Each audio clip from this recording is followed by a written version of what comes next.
Hi అండి అందరికీ. ఇవాళ మనం హిస్టరీలో బుద్ధిజం అనే టాపిక్ గురించి అయితే డిస్కస్ చేసుకుందాం. ఇదైతే ఎగ్జామ్ పాయింట్ ఆఫ్ వ్యూలో చాలా ఇంపార్టెంట్ టాపిక్ అండి. అయితే వీడియో మిస్ కాకుండా ఎండ్ వరకు చూడండి. అలాగే ఎవరైతే మన ఛానల్ని ఫస్ట్ టైం చూస్తున్నారో సబ్స్క్రైబ్ చేసుకోండి. వీడియో నచ్చినట్లయితే ఒక లైక్ కూడా చేసుకోండి. ఇంకా లేట్ చేయకుండా టాపిక్లోకి వెళ్ళిపోదాం.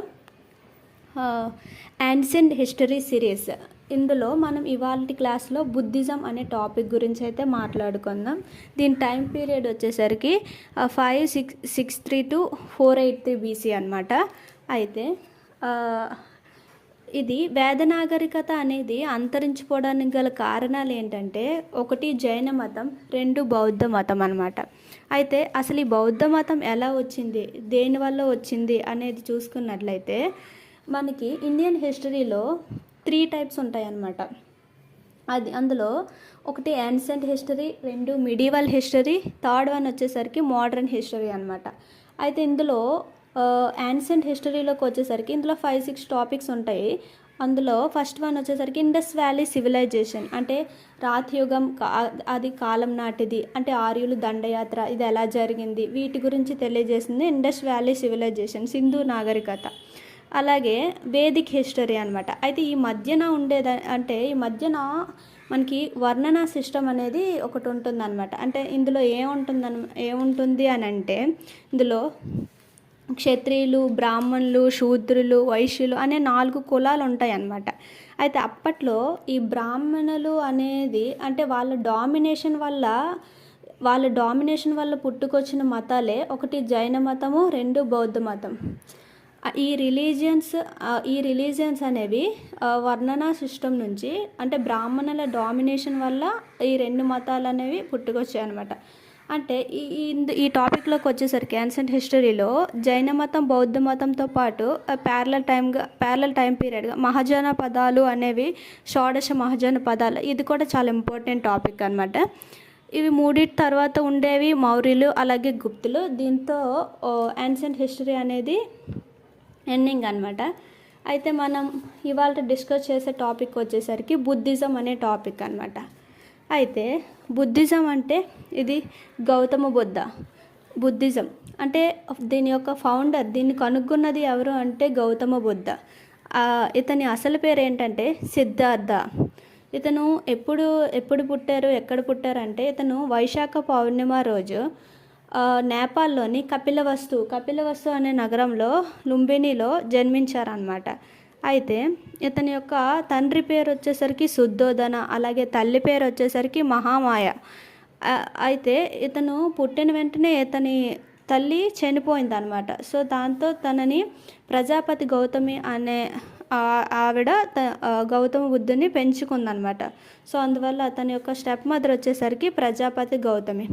యాక్చువల్లీ ఇక్కడ మనకి గౌతమ బుద్ధునిలో యాక్చువల్లీ తన అసలు పేరు వచ్చేసరికి సిద్ధార్థ. అయితే ఈ బుద్ధుని ముందు గౌతమి అని ఎలా వచ్చిందంటే, ఇదిగో తన తల్లి పేరైన ప్రజాపతి గౌతమి అనే పేరు వల్ల తనకి ముందుగా గౌతమ బుద్ధ అనే పేరు వచ్చిందనమాట. అయితే ఇక్కడ వైశాఖ పూర్ణిమ అని మనం చెప్పుకున్నాం కదా, అతను పుట్టడం అనేది యాక్చువల్లీ తన పుట్టుక, అలాగే తనకి జ్ఞానోదయం కలగడం, అలాగే తను మరణించడం కూడా వైశాఖ పౌర్ణిమ రోజే జరిగాయి అనమాట. 3 ఒకే రోజు జరిగాయి అనమాట. ఇది చాలా ఇంపార్టెంట్. అయితే ఇతని భార్య వచ్చేసరికి యశోధర, అలాగే ఇతనికి ఒక కొడుకు ఉన్నాడు, తన పేరు రాహులుడు అనమాట. ఇందులోకి వచ్చేసరికి ఇందులో తన గుర్రం పేరు కంటక, అలాగే రథసారథి చన్నడి, ఇవి 2 చాలా ఇంపార్టెంట్ అనమాట ఎగ్జామ్ పాయింట్ ఆఫ్ వ్యూలో. అయితే ఇందులోకి వచ్చేసరికి మనం బౌద్ధ మత సిద్ధాంతాల గురించి చూసుకున్నట్లయితే, ఇందులో ఆర్య సత్యాలు, అలాగే అష్టాంగ మార్గాలు అనేవి బౌద్ధ మతం యొక్క సిద్ధాంతాలు అనమాట. అలాగే ఈ బౌద్ధ మత గ్రంథాలు త్రిపీఠికలు అనేవి బౌద్ధ మతం యొక్క గ్రంథాలు అనమాట. అయితే గౌతమ బుద్ధుని యొక్క బిరుదులు చూసుకున్నట్లయితే శాక్యముని, అలాగే తథాగతుడు, అలాగే అంగీరసుడు అనే మూడు బిరుదులు గౌతమ బుద్ధునికి అయితే ఉన్నాయన్నమాట. ఇప్పుడు మనం చెప్పుకున్నాం కదా బౌద్ధ మత గ్రంథాలు అనేసి, త్రిపీఠికలు అని. అయితే అందులో ఈ 3 పీఠికలో మొదటిది వినయ పీఠిక, రెండవది శుద్ధ పీఠిక, మూడవది అభిధమ్మ పీఠిక. అయితే దీని గురించి డిస్కస్ చేసే ముందుగా ఇతనికి 19వ ఏట వివాహం అయితే జరిగింది. అలాగే ఇందులో మెయిన్ టాపిక్ వచ్చేసరికి మహాభినిష్క్రమణ, అలాగే ధర్మచక్ర పరివర్తనం అనేది, ఇవి రెండు చాలా ఇంపార్టెంట్ టాపిక్స్ అనమాట బుద్ధిజంలో. అయితే మహాభినిష్క్రమణ అంటే ఏంటంటే గౌతమ బుద్ధుడు తన 29వ ఏటనే ఇంటి నుండి అంటే ఇల్లు వదిలి వెళ్ళిపోయాడు. అంటే జ్ఞానోదయం పొందడం కోసం తన భార్య అలాగే కొడుకును, తన రాజ్యాన్ని అందరినీ వదిలేసి అడవిలోకి వెళ్ళిపోయాడు అనమాట. సో అలా వెళ్ళిన తర్వాత తనకి 35వ ఏట బీహార్లోని గయా ప్రాంతంలో నిరంజన్ అనే నది ఒడ్డున రావి చెట్టు కింద 49 రోజుల పాటు తపస్సు చేసిన తర్వాత తనకి జ్ఞానోదయం కలిగిందనమాట. సో ఈ జ్ఞానోదయం కలిగింది, ఈ విషయాన్నే మనం సంబోధి అని కూడా అంటాం అనమాట. సో ఇది మహాభినిష్క్రమణ అనేది. అయితే ఇకపోతే ధర్మచక్ర పరివర్తనం. అసలు ఈ ధర్మచక్ర పరివర్తన అంటే ఏంటంటే బుద్ధుడు సంపాదించిన జ్ఞానాన్ని 5గురు పండితులకి బోధించాడు. ఎక్కడ మొదటిసారిగా బుద్ధుడు సారనాథ్లోని తను సంపాదించిన జ్ఞానాన్ని 5గురు పండితులకు బోధించాడనమాట. సో దాన్ని ధర్మచక్ర పరివర్తనం అని అంటారనమాట. అయితే అసలు ఇది అంటే ఈ బుద్ధిజం అనేది ఎలా స్ప్రెడ్ అయ్యింది, ఎలా దీనికి పాపులారిటీ వచ్చింది, ఇది ఏ కంట్రీస్ వరకు స్ప్రెడ్ అయింది అనేది మనం చూసుకున్నట్లయితే అసలు first of all with the support of empire Ashoka చక్రవర్తి వల్ల ఇదైతే బాగా స్ప్రెడ్ అయి మంచి పాపులారిటీని తెచ్చుకుందనమాట. ఇది నేపాల్లో నుంచి అదే ఇండియన్ సంస్కృతి సాంప్రదాయాలతో అలాగా జపాన్, ఇండోనేషియా ఇలా మొత్తం కొన్ని కంట్రీస్ వరకు స్ప్రెడ్ అయిందనమాట. అయితే ఇందులో పాపులారిటీ, అసలు బుద్ధిజంకి ఇంత పాపులారిటీ ఎలా వచ్చింది అనే చూసుకున్నట్లే ఇందులో కొన్ని ప్రిన్సిపల్స్ ఉన్నాయన్నమాట. అవి ఏంటంటే ఫస్ట్ వన్ వచ్చేసరికి సింపుల్ లాంగ్వేజ్. అంటే ఇప్పుడు ఈ బుద్ధిజంలో చాలా ఈజియెస్ట్ లాంగ్వేజ్ మాట్లాడతారనమాట. అలాగే ఇది చాలా లిబరల్గా, డెమోక్రటిక్గా ఉంటుంది. అలాగే ద పర్సనాలిటీ ఆఫ్ బుద్ధ అంటే దీనికి లైక్ చూడు బ్రాహ్మిన్స్ అలాగా స్ట్రిక్ట్ రూల్స్ ఏం ఉండవు అనమాట, ఈజీగా ఉంటుంది అందువలన. అలాగే ఇన్ఎక్స్పెన్సివ్ అంటే ఖర్చుతో కూడుకున్నది కాదు. అంటే ఇప్పుడు ఒక బ్రాహ్మిన్స్ తీసుకున్నట్లయితే అందులో ఎలా ఉంటుంది, ఏదైనా అంటే ఒక పూజ చేయాలన్నా, ఏదైనా లైక్ ఒక హోమం చేయాలన్నా, ఏమైనా చేయాలంటే సమ్ మనీ అంటే కొంచెం ఎక్స్పెన్స్ చేస్తే కానీ అది కంప్లీట్ అవ్వదు అనమాట. సో ఇది అలా కాదు, ఇన్ఎక్స్పెన్సివ్ అన్నమాట. సో దీనివల్ల ఇలా బుద్ధిజంలో పాపులారిటీ అనేది వచ్చిందనమాట. ఇకపోతే చిహ్నాలు. బుద్ధునికి కొన్ని చిహ్నాలు ఉన్నాయి. అంటే జననం అంటే దీనికి చిహ్నం తామర లేదా కలువ పువ్వు అనమాట. అలాగే బుద్ధుని యొక్క మహాభినిష్క్రమణకు చిహ్నం గుర్రం. అలాగే బుద్ధుని యొక్క జ్ఞానోదయం అంటే ఇందాకే చెప్పుకున్నాం కదా, జ్ఞానోదయం లేదా సంబోధి అని అంటారని. సో దీనికి చిహ్నం బోధి వృక్షం. అలాగే ధర్మచక్ర పరివర్తనం, దీనికి గల చిహ్నం చక్రం. మరణంకి గల చిహ్నం స్తూపం అన్నమాట. ఇకపోతే మనం కౌన్సిల్స్ ఆఫ్ బుద్ధిజం. ఇందులో బుద్ధిజంలో 4 కౌన్సిల్స్ ఉన్నాయన్నమాట. సో అవి మనం డిస్కస్ చేసుకుందాం ఏంటని. ఫస్ట్ కౌన్సిల్ వచ్చేసరికి ఇది రాజగృహలో జరిగిందనమాట. అజాతశత్రు కింగ్డమ్. అందులో దీన్ని లీడ్ చేసింది ఎవరంటే మహాకశ్యపుడు లీడ్ చేశారనమాట. సో ఫస్ట్ కౌన్సిల్ ఎక్కడ జరిగిందంటే రాజగృహలో జరిగింది. అజాతశత్రువు కాలంలో మహాకశ్యపుడు దీన్ని లీడ్ చేసినారనమాట. సో సెకండ్ కౌన్సిల్ అనేది వైశాలిలో జరిగిందనమాట. సో దీనికి కాల అశోకుడు, అలాగే దీన్ని లీడ్ చేసింది సబ్గామి. అలాగే థర్డ్ కౌన్సిల్ అనేది పాటలీపుత్రంలో జరిగిందనమాట. దీని కింగ్డమ్ వచ్చేసరికి ఎప్పుడంటే అశోకుడు దాంట్లో దీన్ని లీడ్ చేసింది ఎవరంటే మొగలిపుత్త తిష అనేవారు దీన్ని లీడ్ చేశారనమాట. సో ఫోర్త్ కౌన్సిల్ వచ్చేసరికి ఇది కాశ్మీర్లో జరిగిందనమాట. అప్పుడు కనిష్కుడు దాంట్లో దీన్ని లీడ్ చేసిన వారు వశుమిత్రుడు, అలాగే అశ్వఘోష అనేవారు దీన్ని లీడ్ చేశారనమాట. సో ఈ 4 అనేవన్నమాట ఏంటంటే కౌన్సిల్స్ ఆఫ్ బుద్ధిజం అనమాట. సో మొదటిది రాజగృహలో, రెండోది వైశాలిలో, మూడోది పాటలీపుత్రం అంటే ప్రజెంట్ పాట్నా, నాలుగవది వచ్చేసరికి కాశ్మీర్.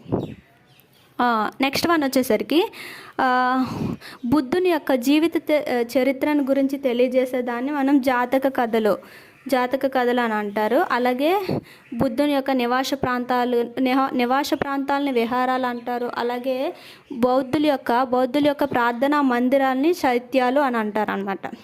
సో ఇకపోతే పరినిర్వహణ అంటే ఏంటంటే గౌతమ బుద్ధుడు తన 80వ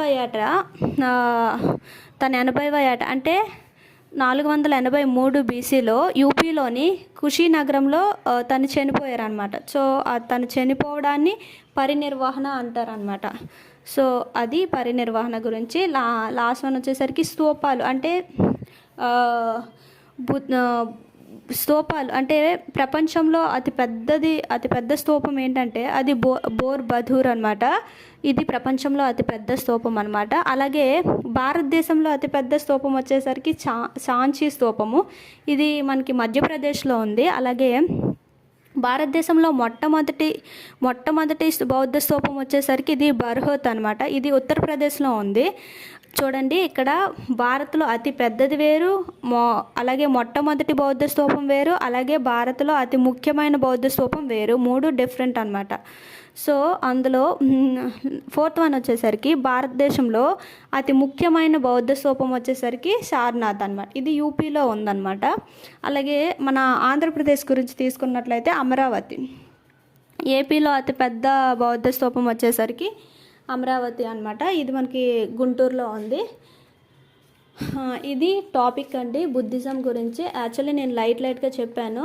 ఇంకా అక్కడ మనం చెప్పుకున్నాం కదా త్రిపీఠికలో, వాటిలో ఇంకా వినయ పీఠిక, శుద్ధ పీఠిక, అభిధమ్మ పీఠిక అని వాటిలో ఇంకా కొంచెం టాపిక్ ఉంటుంది అనమాట. సో మనం లైట్గా చెప్పాం. ఇంకా ఇకపోతే మనం కొన్ని క్వశ్చన్స్ అయితే ఇక్కడ డిస్కస్ చేద్దాం. దీనివల్ల మీకు అంటే ముందు డిస్కస్ చేసిన టాపిక్ గురించి ఏమైనా ఐడియా వచ్చే ఇది ఉంటుంది అనమాట. సో అందుకు ఇప్పుడు మనం కొన్ని క్వశ్చన్స్ అయితే డిస్కస్ చేద్దాం. సో ఫస్ట్ క్వశ్చన్ వచ్చేసరికి బుద్ధుని జ్ఞానోదయానికి గల చిహ్నం. ఇక్కడ ఆప్షన్స్ చూడండి. మొదటిది బోధి వృక్షం, రెండవది తామర, మూడవది స్తూపం, నాలుగవది చక్రం అనమాట. సో బుద్ధుని జ్ఞానోదయానికి గల చిహ్నం ఆప్షన్ ఏ బోధి వృక్షం అనమాట. అది నెక్స్ట్ సెకండ్ క్వశ్చన్ చూద్దాం. బౌద్ధ మత స్థాపకుడు, బౌద్ధ మతాన్ని స్థాపించింది ఎవరు? The founder of the Buddhism. So దీన్ని స్థాపించింది ఎవరంటే ఆప్షన్ ఏ చూద్దాం, సిద్ధోధనుడు, ఆప్షన్ బి సిద్ధార్థుడు, ఆప్షన్ సి పార్శ్వనాథుడు, ఆప్షన్ డి వర్ధమాన మహావీరుడు. సో ఇది ఆప్షన్ బి సిద్ధార్థుడు అనేది బౌద్ధ మతం యొక్క స్థాపకుడు అనమాట.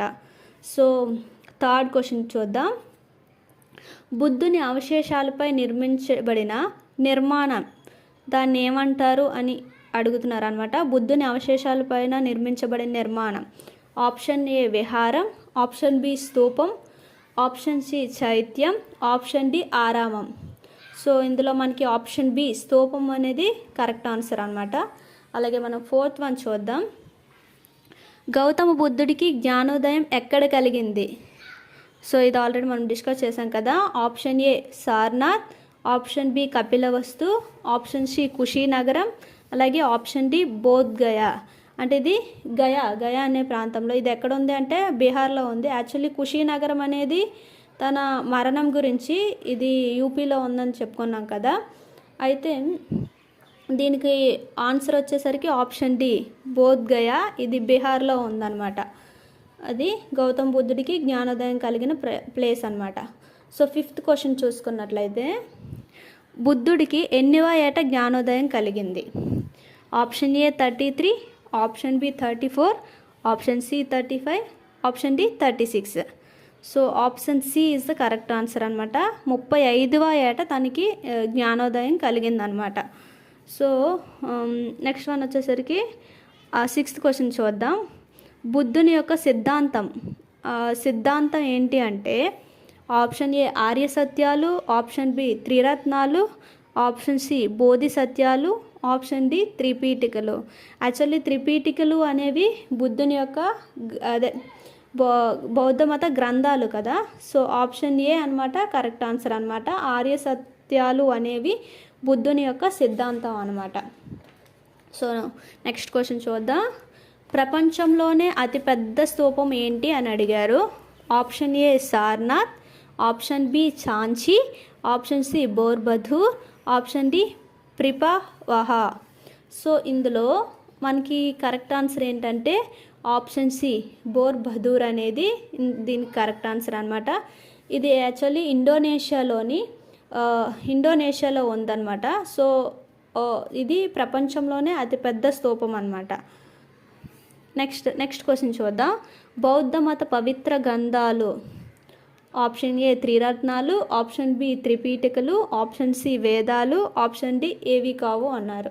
సో ఆప్షన్ బి వచ్చేసి కరెక్ట్ ఆన్సర్ అనమాట. త్రిపీఠికలు. ఇందులో వినయ పీఠిక, సుత్త పీఠిక, అభిధమ్మ పీఠిక అనేవి ఉంటాయని మనం డిస్కస్ చేసుకున్నాం కదా, అది అనమాట. So option B correct answer, బౌద్ధ మత పవిత్ర గ్రంథాలు. సో 9th క్వశ్చన్ వచ్చేసరికి బౌద్ధ మత గ్రంథాలు ఏ భాషలో రచించబడ్డాయి. ఆప్షన్ ఏ సంస్కృతం, option B Hindi, option C Urdu, option D Pali. Pali అనేది కూడా భాషేనమాట. సో ఇందులో బౌద్ధ మత గ్రంథాలు ఏ భాషలో రచించబడ్డాయి అన్నారు కదా. So option D is the correct answer, Pali భాషలో రచించబడ్డాయి. సో లాస్ట్ క్వశ్చన్ వచ్చేసరికి బుద్ధుడికి ఏ రోజున జ్ఞానోదయం కలిగినది. ఆప్షన్ ఏ వైశాఖ అమావాస్య, ఆప్షన్ బి వైశాఖ ఏకాదశి, ఆప్షన్ సి వైశాఖ దశమి, ఆప్షన్ డి వైశాఖ పూర్ణిమ. సో మనందరికీ తెలుసు option D is the correct answer, వైశాఖ పూర్ణిమ. అంటే యాక్చువల్లీ మనం డిస్కస్ చేశాం కదా, బుద్ధుని జన్మదినం, అలాగే తను మరణించినది, అలాగే తను జ్ఞానోదయం పొందింది కూడా ఒకే రోజు, అదే వైశాఖ పూర్ణిమ. సో బుద్ధుడికి ఏ రోజున జ్ఞానోదయం కలిగిందంటే వైశాఖ పూర్ణిమ. This is the option D is the correct answer. So ఇదండి బుద్ధిజంలో ఇవాళ మనం డిస్కస్ చేసే టాపిక్. సో మీకు ఏమైనా డౌట్స్ వస్తే కామెంట్ సెక్షన్లో కామెంట్ చేయండి. అలాగే వీడియో నచ్చినట్లయితే ఒక లైక్ చేయండి తప్పకుండా. Bye bye. నెక్స్ట్ వీడియోలో మళ్ళీ కలుసుకుందాం.